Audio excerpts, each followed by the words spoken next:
ya en otra oportunidad terminamos de ver este video que estamos viendo por goteo de Christopher Domínguez, que habla sobre el personaje que hoy nos preocupa, nos atañe, y recuerden que básicamente la conferencia versa sobre la obra más llamativa, más explosiva del padre Mier, que tiene que ver con la literatura, con la historia, con el humanismo, y que es sus famosas memorias, ¿verdad? Que de pasada pues ya nos queda claro cuál es el sentido de esos escritos y cómo realmente, en un sentido historiográfico, fíjense bien, en un sentido historiográfico no es una autobiografía propiamente dicha, sino como dijo Christopher Domínguez, ese es una especie de defensa, apuntes, ¿no? Para tener en claro, tener en mente una lógica en las respuestas que constantemente lo asediaba la ya bonachona, ya light, ¿no? El Santo Oficio, que casi a él le va a tocar asistir a su... De hecho casi él queda libre porque desaparece la Santa Inquisición, ¿verdad?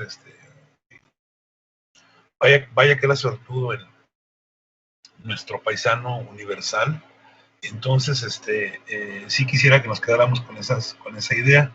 Y ya entrando en materia, los compañeros han sido muy claros, muy precisos en destacar todo ese adorno, toda esa cantidad de elementos, de adornos que vamos a llamarlos literarios, históricos, en su discurso, que no es un discurso muy claro, muy fácil, pero que ya con una serie de advertencias entendemos que Fray Servando o el padre Mier tiene esos rasgos en su escritura. Recordamos que a él le toca la transición del barroco al neoclásico, y eso no solamente impactó en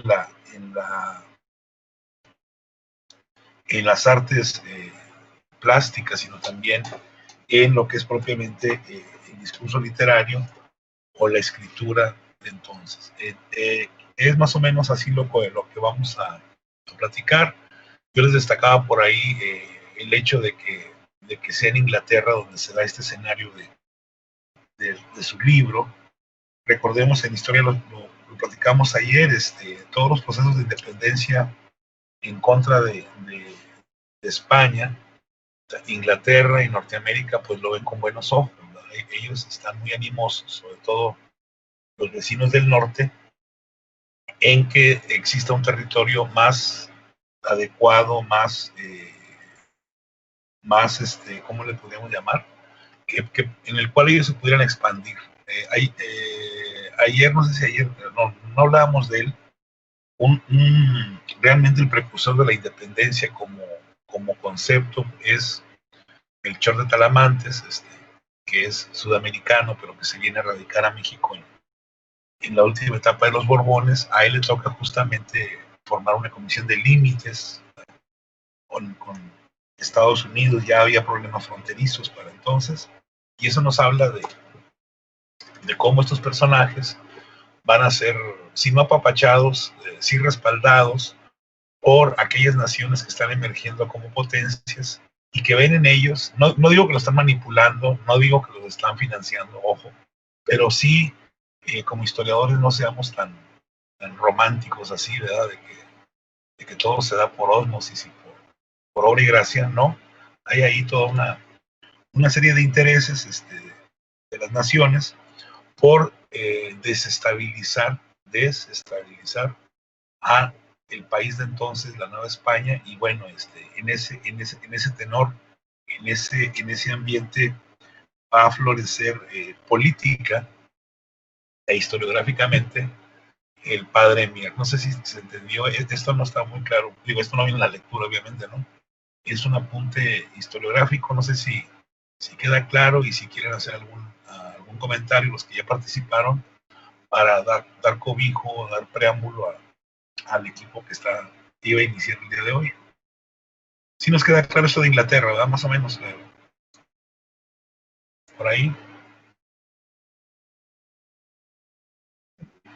Y, y recordemos dónde se va a organizar la llegada de Francisco Mina, es acá en el sur de Estados Unidos, donde está generándose por ahí piratas, corsarios, todo tipo de europeos que ya se quedaron sin chamba porque de repente ya no hubo guerras, y todos ellos están a ver quién los renta, ¿no? Quién los patrocina, pues, para venir a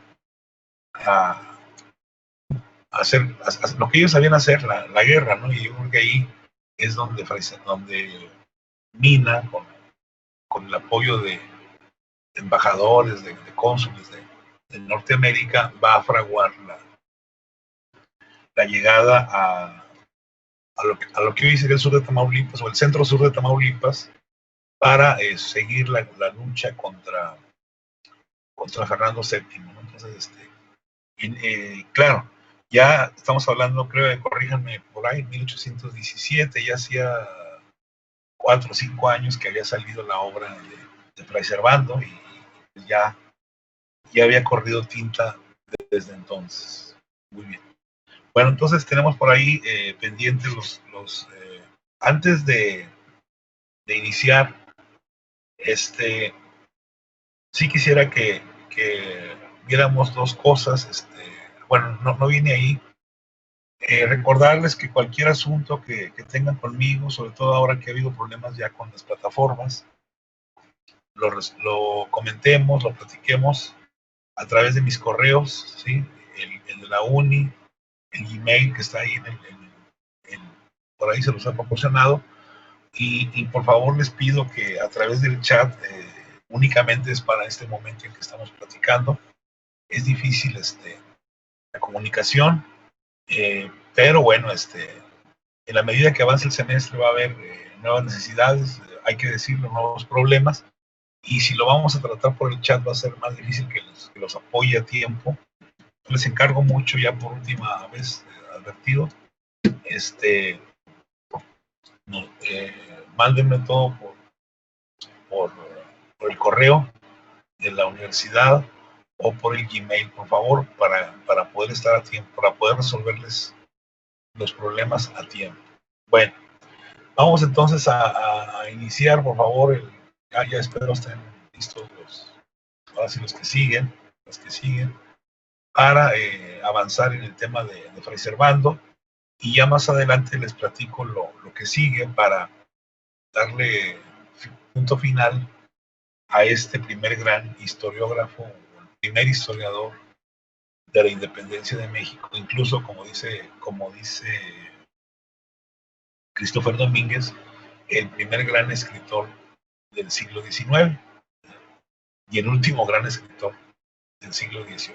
Eso vamos a dejárselo a los que les encanta poner adjetivos y membretes. Nosotros quedémonos con que es el primer historiador de la independencia. Y no sé si por ahí luego surja que hubo otros escritores antes que él, pero bueno, el que lo llevó al libro, al empaste, al plano físico de un libro, fue, ya dijimos, que bueno, esto me da pie al otro comentario, cuáles son las fuentes que utiliza Reservando en sus textos. Por ahí ya hicimos un par de comentarios, lo podemos replantear más adelante, y ahí.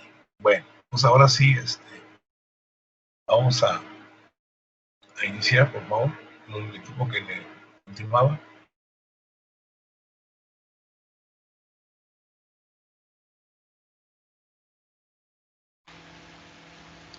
¿Sí se escucha bien?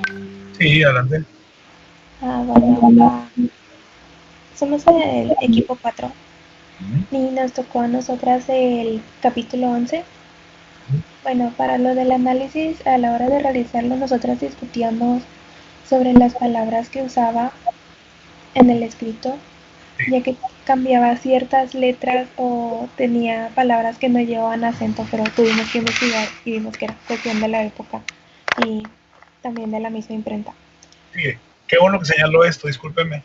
El otro es, acuérdense que los tipos a veces se agotan, ¿verdad? O no hay, hace cuenta, había, no sé, 100 A's, 200 B's, ¿verdad? A veces no había acentos y pues así se iba, ¿verdad? O no había J's, se iba la X, o a veces lo hacían a propósito. En el caso de México es otro rollo, ¿no? Pero sí, qué bueno que nos aclara eso. Básicamente es por problemas de tipografía. No había tipos suficientes. Adelante. Ok, algo que también discutíamos en el equipo fue el hecho de que parecía ligar cosas que a veces no tenían mucha relación entre sí. Por ejemplo, para nuestro resumen él mencionaba la Junta de Monterrey y se lanzaba todo un escrito prácticamente sobre esta junta y luego de la nada metía a los americanos, a los indígenas americanos y empezaba a narrar las atrocidades que habían cometido en contra de ellos. Y en gran parte de este capítulo se narra mucho de eso. Sí, él es un ferviente lector de la historia norteamericana, ¿no? De hecho, no, va a ser muy interesante cuando veamos lo del Congreso de 1823, más o menos, de 21, 23, donde él dice que aguas, no podemos ser como los norteamericanos por esto, esto y esto y esto. Él también estudia en sus memorias a la sociedad europea, critica la higiene, la conducta de españoles, de italianos. Pero aquí qué bueno que usted señala esto es muy importante. Adelante. Sí, se pone a narrar mucho sobre los españoles aquí en México y todas las atrocidades que cometieron contra los indígenas. La hace de una manera bastante descriptiva, pero no solo habla de los españoles aquí en México, también en otras partes de América Latina y compara esas atrocidades de otras partes de América Latina con las que se cometieron aquí en México. Y eso también lo va ligando con cosas que les hicieron a los insurgentes. Fue algo extraño de leer porque en un punto te estaba hablando de los indígenas y luego te pasaba a los insurgentes y tenías a veces como que releer el mismo pedazo para lograr comprender cómo los ligaba, cómo nos unía. O sea, acuérdense que en ese tiempo pues, había mucho tiempo para leer, ¿verdad? Yo creo que ahí. No, y además ellos tenían un público muy selecto, ¿no? Ahora, qué bueno que toque ese tema porque eso complementa lo que dije hace un momento, que a lo mejor fue muy global. Y es que justamente en donde están machacando el carácter retrógrada, peyorativo de los españoles es precisamente en Inglaterra y un poquito en Norteamérica. Norteamérica no tanto porque acuérdense que España les ayuda a ellos, les va a ayudar después también para la independencia y pues había ahí cierto recuerdo, pero en general España para estas épocas ya atraviesa por una crítica fuerte de su historia y obviamente de sus colonias. Y esto que usted señala del trato a los indígenas, acordémonos que todo lo que saca el padre en las casas, el Sagún y otros clérigos que escriben.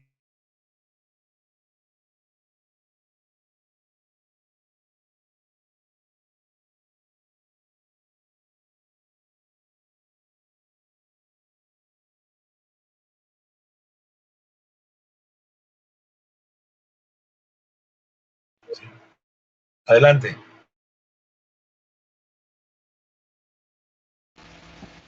Sí, hace mucho énfasis en los indígenas, toma como un tercio de la parte de este capítulo Sí, y también cuando estaba buscando, bueno, que todo el equipo estaba buscando una crítica historiográfica, sí, sí. me No, encontré con una crítica justamente a ese capítulo, bueno, una parte de ese capítulo donde varios autores decían que Fray Servando justificaba el movimiento de independencia por la violación de los españoles al territorio mexicano. simplemente recordémonos por qué es expulsado del país, ¿verdad? Precisamente por haber cuestionado la obra evangélica de los españoles, ¿verdad? Con su famoso sermón de la guadalupana. Creo que entonces ahí se comienza a manifestar, y esto que usted menciona es ya un producto terminado de eso que hemos hablado hace ya como 3 semanas, ese nacionalismo criollo, ¿no? Yo creo que él lo teje muy bien con el pasado indígena. Recordemos que los criollos como tales son una especie de híbrido, ¿verdad? Que no tienen pasado. Su único pasado pues, son los españoles, ¿verdad? Pues en ese sentido, no sé si sobre todo los compañeros que nos están escuchando por ahí, si se entienda bien, los criollos se van a apropiar del pasado indígena y van a sentir como que es un pasado también de ellos. De ahí que el padre Mier quiera en algún momento ubicar a las sociedades indígenas en el plano de las tribus, en el plano de lo que eran los pueblos de Israel. O sea, es decir, nosotros también formamos parte de esa oleada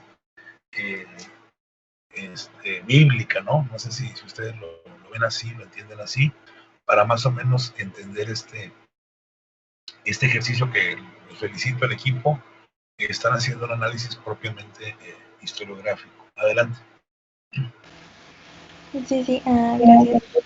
De hecho, eso me sorprendió mucho porque la forma en que lo ligaba era muy coherente, porque a veces muchos autores, o sea, como que le meten mucho relleno para lograr unir esos temas, pero él lo hacía como que de una manera que se viera como que fluida, fue un poco más ligero de leer en ese aspecto. Sí, son textos muy frescos, sobre todo, a lo mejor a nosotros nos puede parecer un poco pesadito, ¿no? Pero en general eran textos ligeros. Y acordémonos que ya ese capítulo, como usted dice, llama la atención porque no nos, ahora sí que, como hablando en plata limpia, no nos hagamos. Este libro fue medio patrocinado por alguien, al cual ya lo vimos en clase.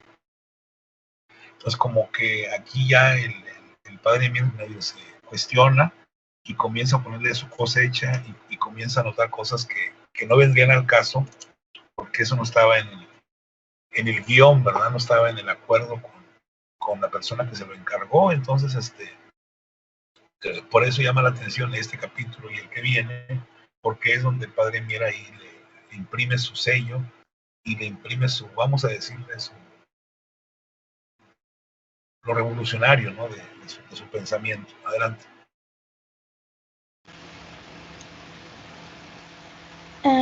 Sí, de hecho, a pesar de que es un capítulo en el que se discuten distintos temas, los tiene como que bien seleccionados los puntos de los cuales va a hablar de esos temas para que todo se relacione de una mejor forma.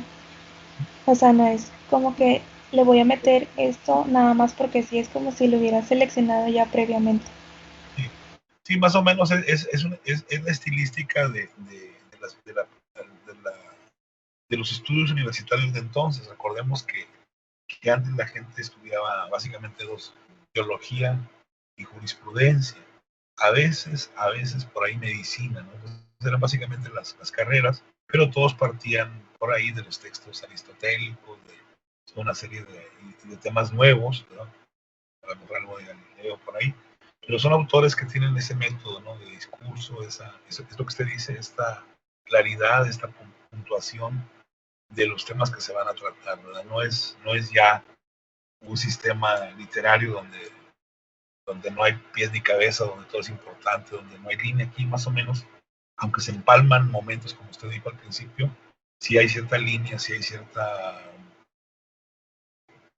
vamos a decir, hay puertas y ventanas, ¿verdad? Dónde salir, dónde entrar. Adelante.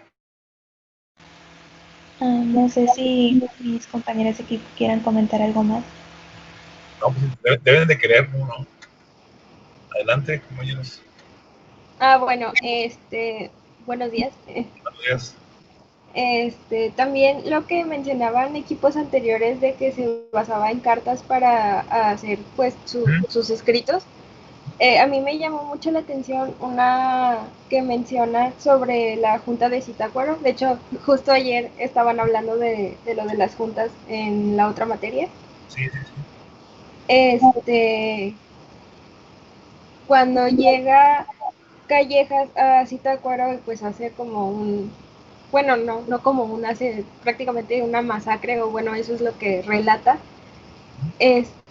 Aunque dice Fray Servando que pues seguramente ellos tuvieron la misma cantidad de decesos que tuvieron la gente de Zitácuaro, pero pues obviamente eso no le convenía reportarle al virrey.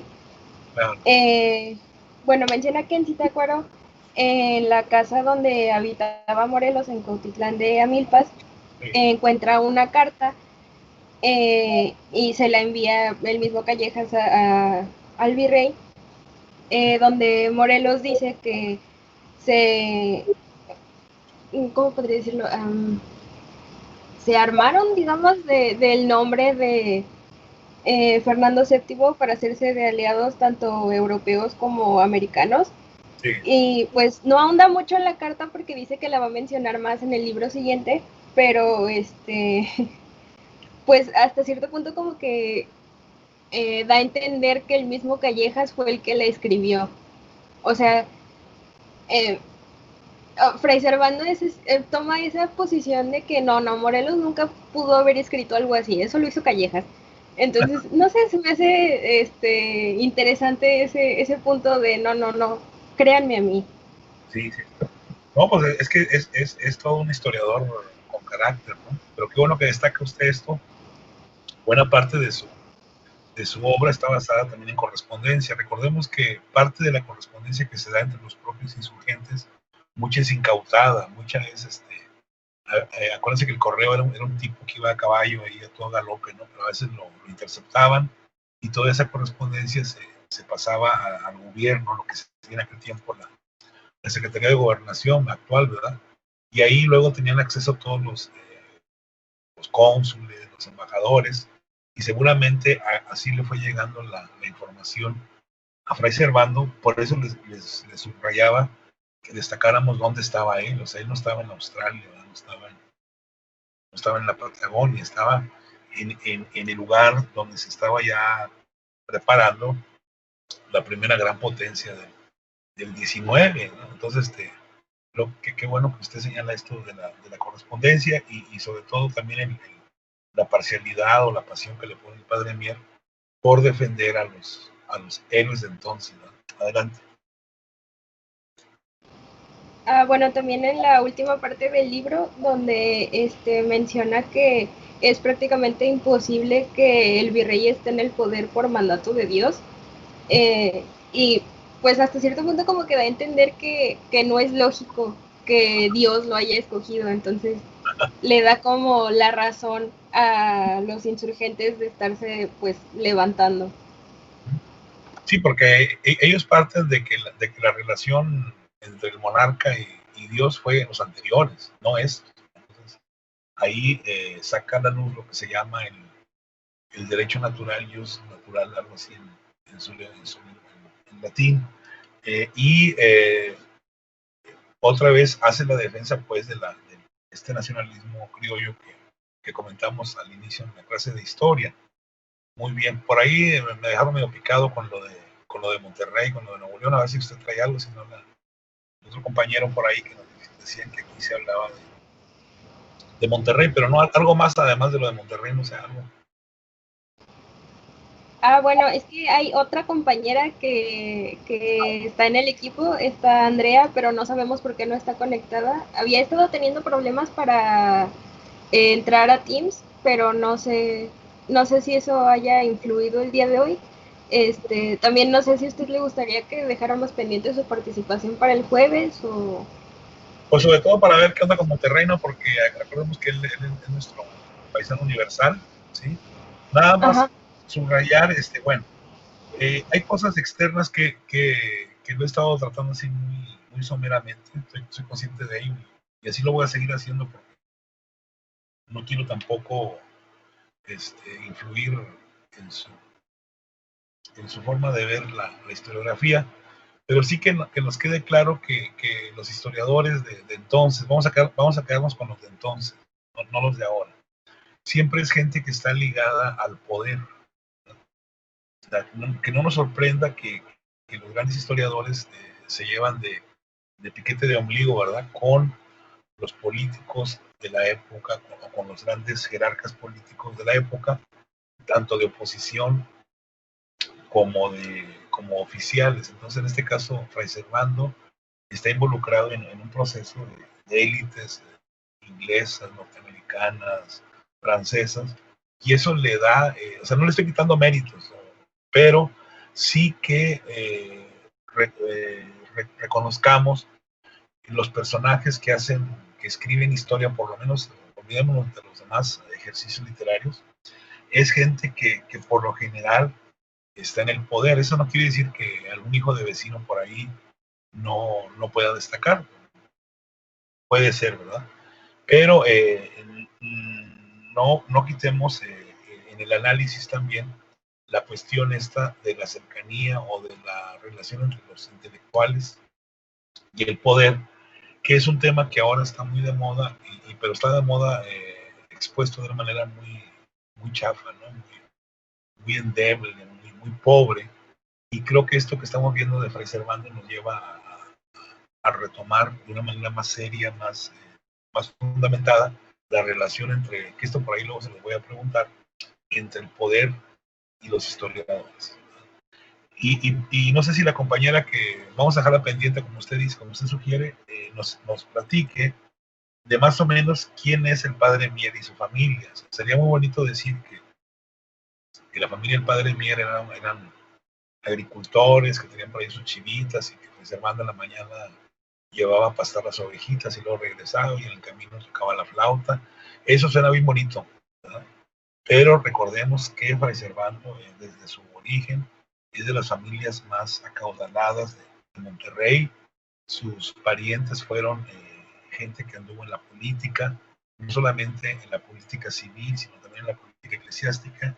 Y acuérdense que eso le va a contar un poco para que lo traten de manera más generosa, menos brutal que el Santo Oficio. No sé si eso lo han ido siguiendo en lo que hemos estado viendo. Para entender entonces el papel cultural de Fray Servando, insisto, no es para quitarle méritos, no es para demeritar lo que él hizo, pero es para que nos ubiquemos en un plano crítico de cuál es la relación entre los historiadores y el poder, los historiadores y el poder económico, los historiadores y el poder político, porque si no nos vamos a quedar un poco chatos, ¿no? Con la interpretación un poco cortos y vamos a seguir todavía con la onda de la heroicidad de los escritores, así como les dije, Christopher Domínguez estuvo 15 años porque tuvo becas que ya quisiéramos muchos de nosotros, ¿no? Tampoco es para quitarle méritos al tipo, ¿no? Pero sí que seamos realistas en nuestro análisis con elementos. No sé si hasta aquí hay algún comentario, ¿no?, de su equipo o de otros compañeros sobre la relación entre los historiadores y el poder. Adelante.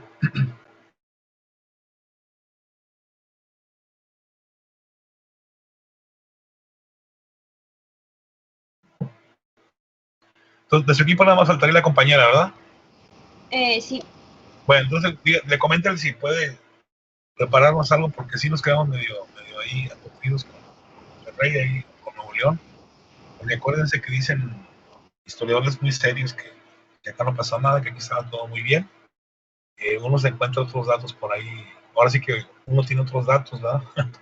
Pero bueno, a ver qué nos dice Fray Servando sobre su tierra, ¿no?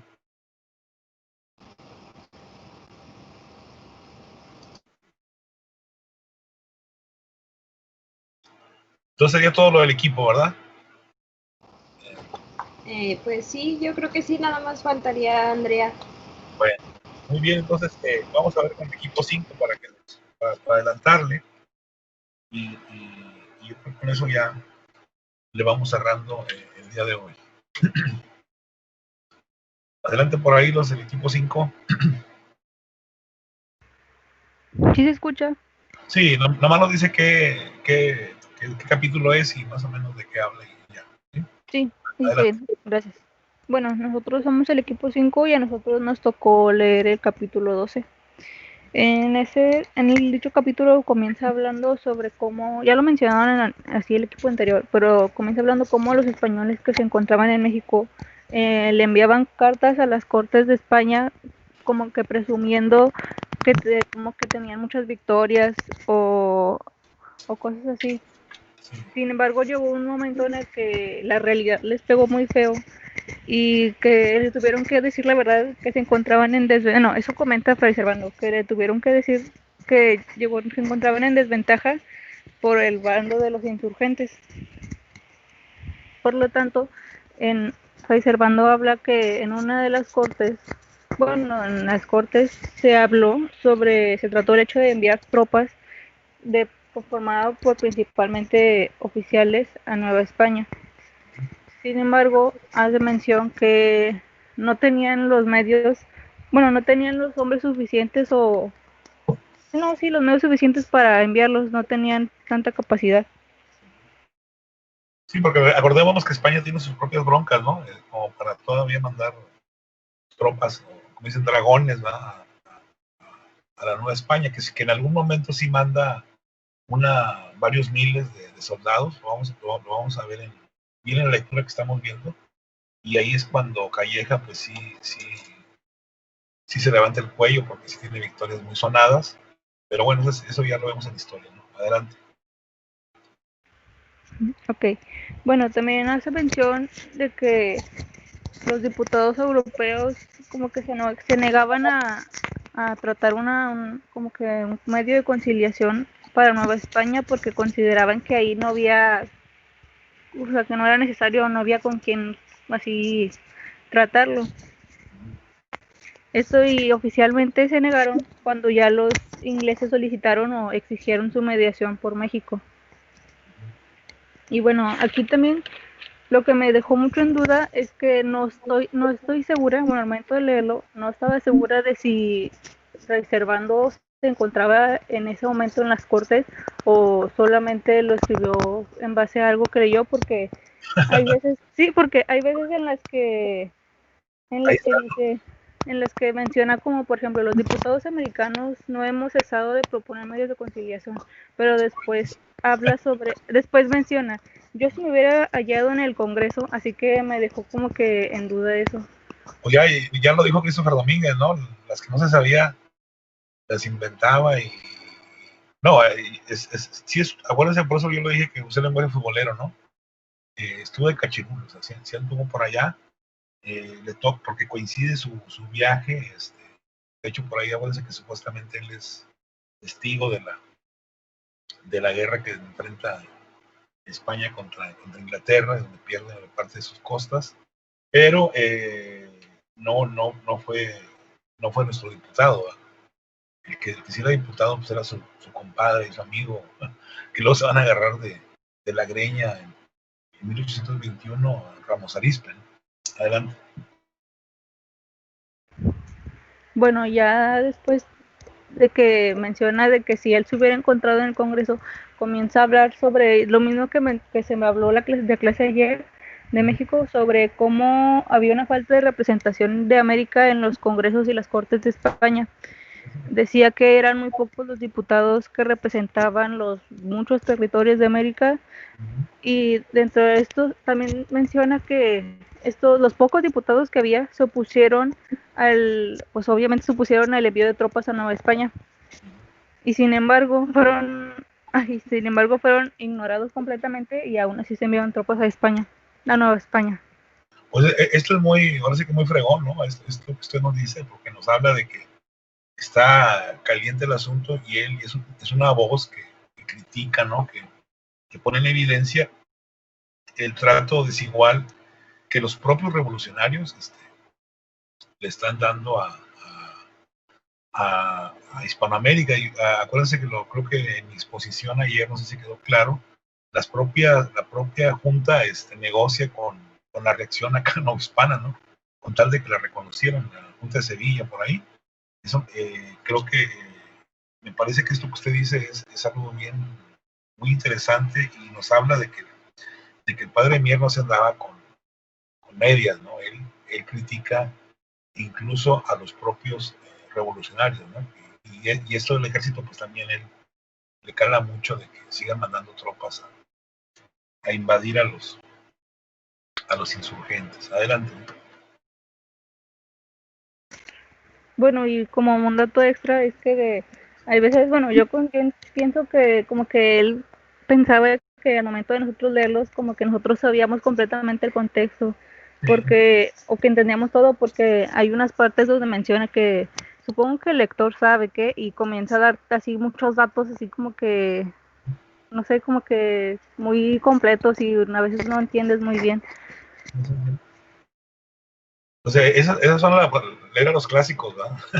Siempre es difícil, de ahí la importancia del trabajo del divulgador, ¿verdad? Del difusor, que es el que traduce, el que adapta los textos para una mejor comprensión, pero que consideré que era importante que se asomaran a la edad que tienen ustedes a leer este material que, como usted lo dice, no es fácil y a veces uno medio se pierde por el contenido, ¿no? Que tiene muchas referencias, muchos laberintos ahí en referencias, pero eso creo que nos va a servir mucho a ustedes para la madurez intelectual y para empezar a leer textos más complejos, ¿no? Adelante. Bueno, y no sé si mis compañeros quieran agregar algún otro comentario. Muy bien, entonces esto que señala usted, muy interesante, la crítica al Congreso, ¿no?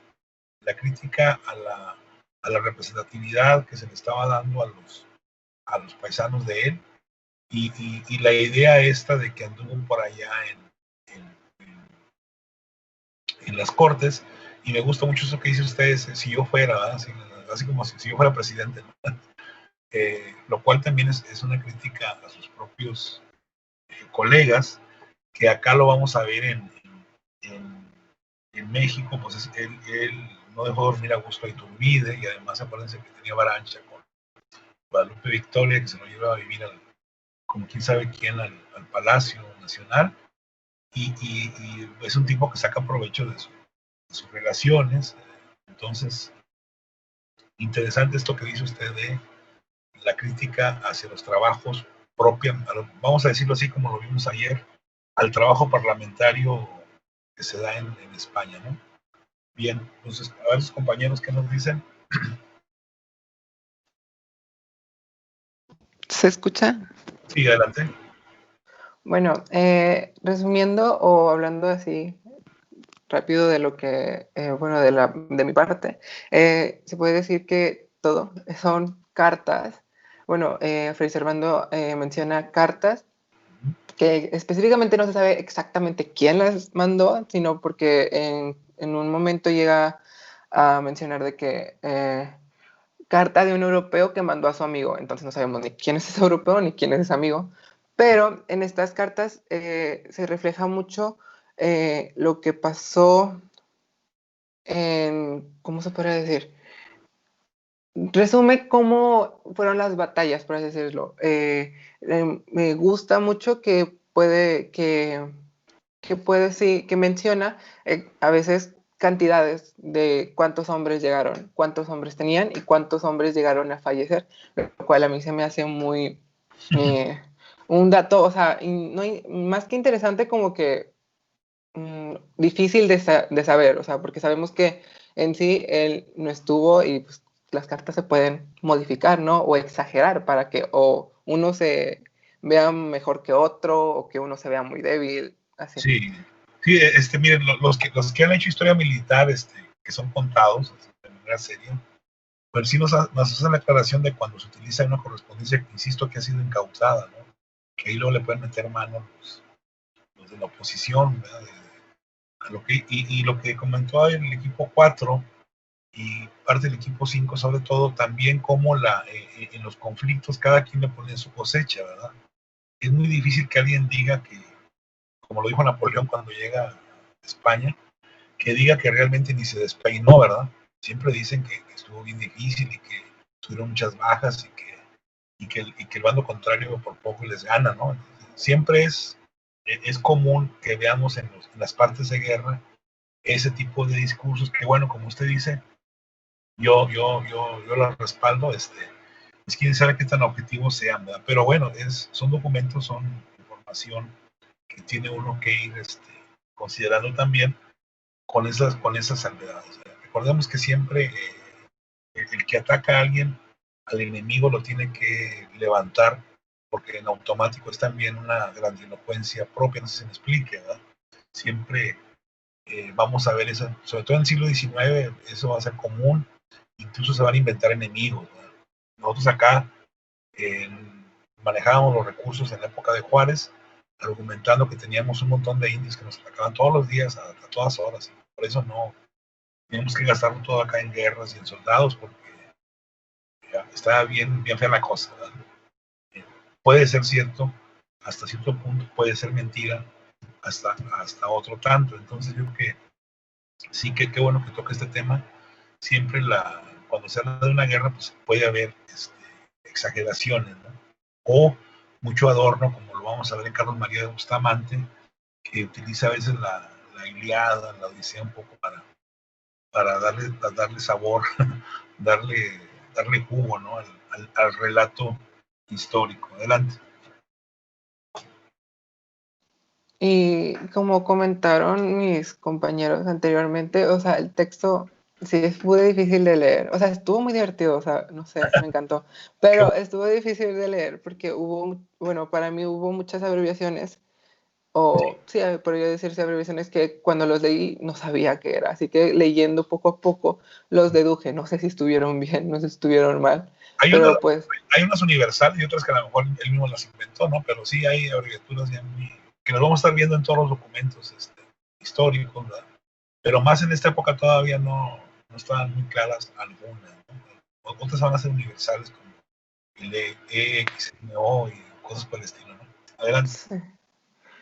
Bueno, la que yo más pensé que la pude explicar bien fue la que era H, era ciertos números, o sea, era como de que decía entró o arribó con 3000 H, entonces supuse que eran nombres y espero que esté bien, ¿verdad? Entonces... Sí. Bueno, por último voy a mencionar que en parte lo que mencionaba más era sobre Morelos, o sea, hablaba sobre cómo llegó, con cuántos hombres llegó y todo lo que mencioné ahorita, y ya por último podría decir que lo alaba, porque dice, quien de sus 46 acciones que llevó a cabo, grandes y pequeñas, no perdió ninguna, porque su retirada de Cuautla fue la más gloriosa, según ha dicho Calleja mismo. Eso me llamó mucho la atención de cómo podríamos decir, o sea, pero como quiera, dice de que, dice como de que esto es lo que se puede decir de un general tan bizarro, o sea, lo alaba, pero como que también se burla de algo así, porque para mí, pues, decirle bizarro es como un tono de burla, o sí, podría decirse así. Lo que pasa que lo vamos a ver en clase, el final de Morelos, pues es muy triste, ¿no?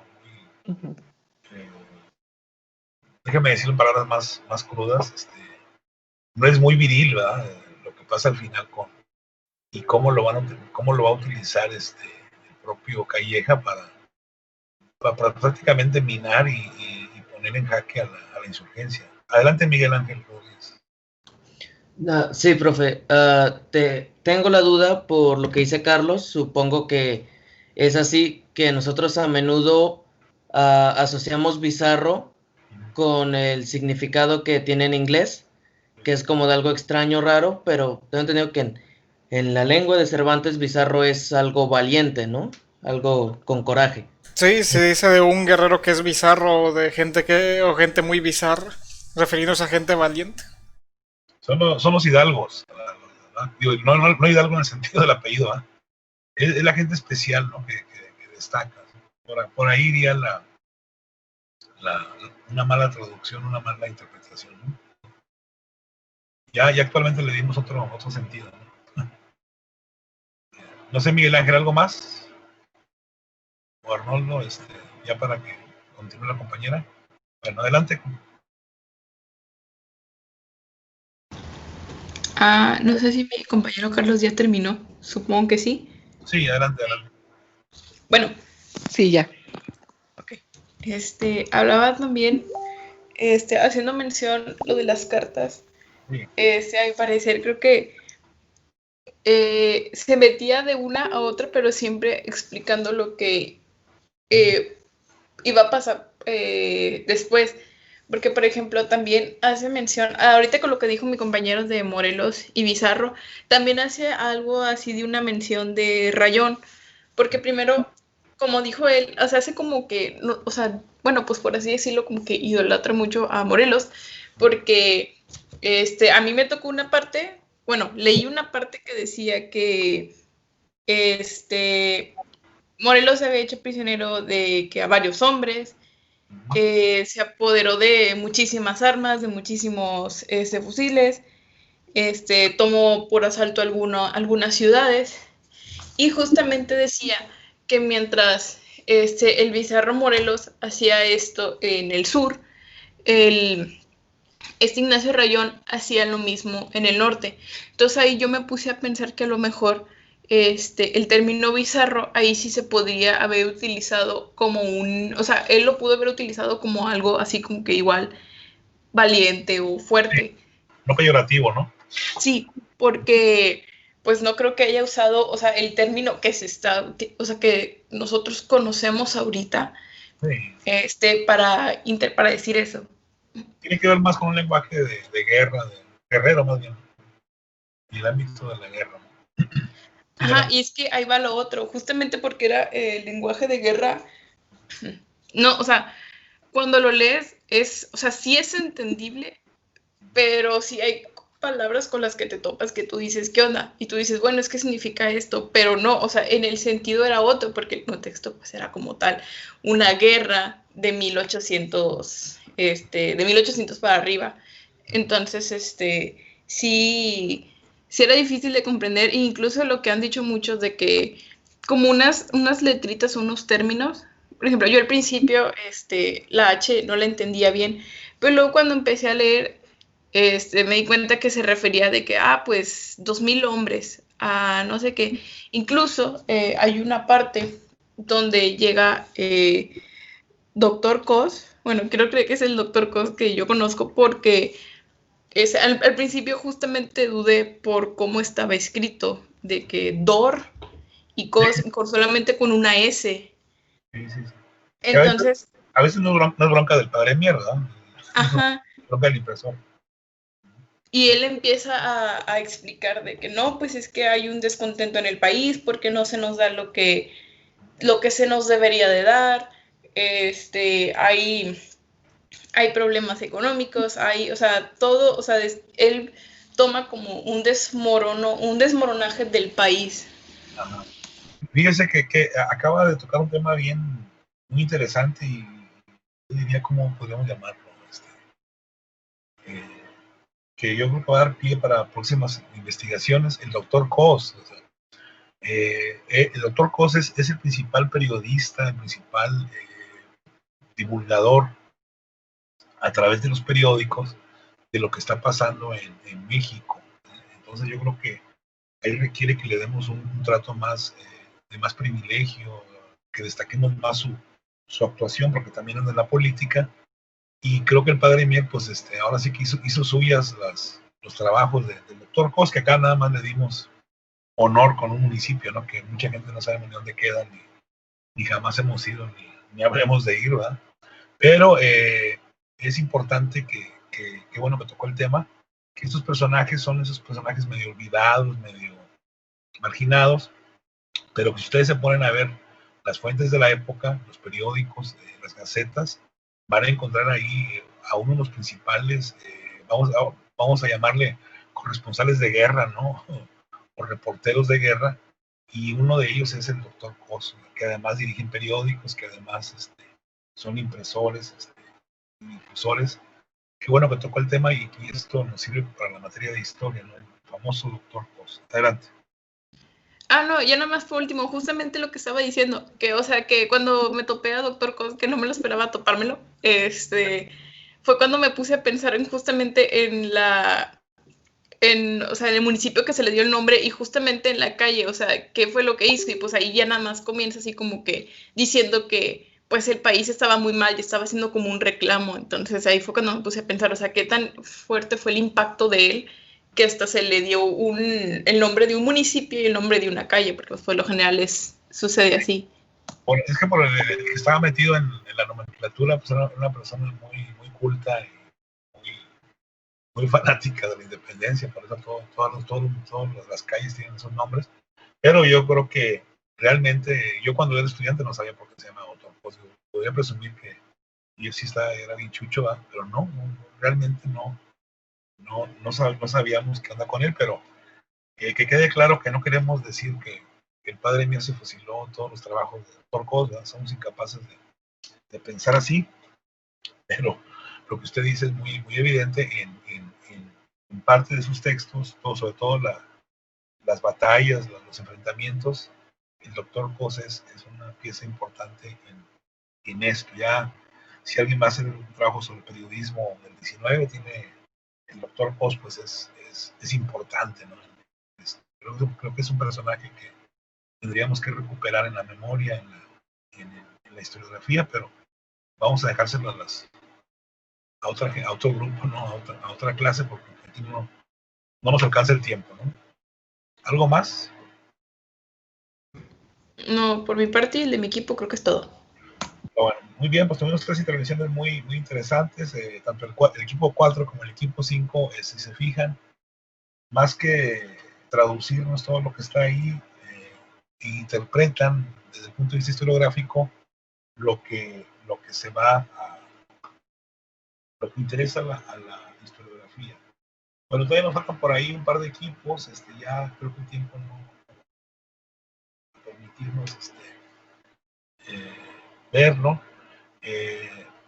Espero que el día de ayer no hayan sido ustedes víctimas de lo que pasó en la plataforma, porque sí es importante que nos quede claro que no hay que saturar la plataforma, y a veces nos hemos estado más de una hora, pero bueno, ahora sí vamos a ser prudentes y estar los 60 minutos que nos han marcado para las clases. Yo sé que a veces nos pasamos 10 minutos, no pasa nada. Ahora vamos a terminar bien. Nada más, aprovechando el espacio, el próximo miércoles, por ahí les voy a quedar mal con la materia de México moderno. Vamos a dejarla pendiente y nos vemos hasta la otra semana en la materia de México moderno, porque tengo por ahí, se me empalmó con una actividad, y pues sí, les pido disculpas por no estar ahí. Ya luego pues hacemos una buena síntesis para terminar la lectura de Ávila y de Jáuregui, ¿no? Los apellidos. Bueno, entonces ahí me disculpan la clase de México moderno, que es mañana. ¿Qué horas? A las 8:40, ¿verdad? Bueno, por ahí espero me estén escuchando. Yo por ahí les mando como quiera el aviso. Bueno, antes de retirarnos y agradecer su atención, recordarles por favor lo que les dije al principio a algunos, todo lo que asuntos que tengamos, por favor, en el correo de la universidad y en el email, por favor, porque por ahí hay compañeros que tienen algunos problemitas y me los apuntan en el chat, y el chat, pues acuérdense que debemos de respetar la plataforma, y yo casi nada más lo utilizo para mis clases. No estoy metido todo el día, por ahí me llega la referencia, pero para poder leerlo tengo que meterme al Teams.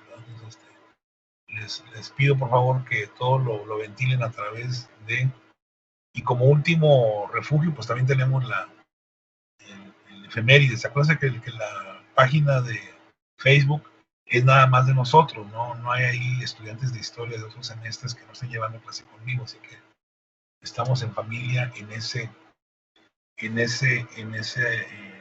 Facebook. Así que tienen 3 opciones, además del chat. No sé si me expliqué bien, para que ahorita yo sé que no ha habido en general problemas, pero más al rato pueden generarse conflictos por lo de la plataforma, etc. Entonces sí, por favor, les encargo para atenderlos como se merecen, me busquen a través de esos medios. Bueno, si no hay más, entonces ya vamos a dejarle ahí y nos vemos la próxima clase de historiografía, y ahí les voy a avisar como quieran lo de historia, que vamos a vérselas y nos veríamos en historia hasta la otra semana. Muy bien.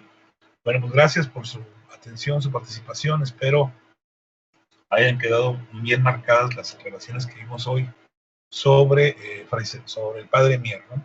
Bueno, pues cuídense mucho y nos estamos viendo en la próxima clase. Gracias, maestro. Hasta luego. No.